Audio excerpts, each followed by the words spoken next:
C'est en 2009 que ce natif de Latmingué a initié cette journée verte qui consiste à faire de sa localité un village fruitier où déjà plus de 1800 arbres fruitiers ont été plantés dans plus de 100 foyers, notamment des manguiers, goyaviers, citronniers et papayers entre autres.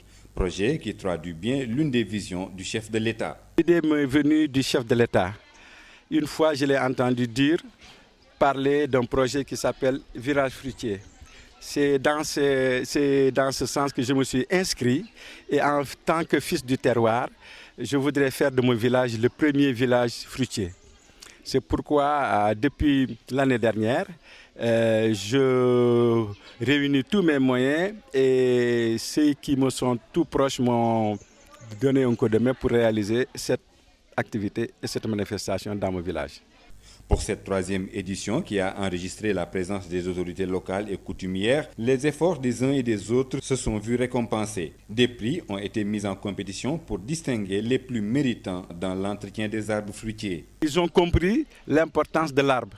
Et si vous voyez, par rapport à la première, nous avons des résultats très satisfaisants. C'est pourquoi même les villages environnants sont là, eux aussi qui demandent à ce qu'on leur donne des plantes. Il y a même des gens de la localité qui sont allés d'eux-mêmes pour aller acheter des arbres afin de participer à cette manifestation. Parce que comme vous le savez, il y a des motivations à l'appui.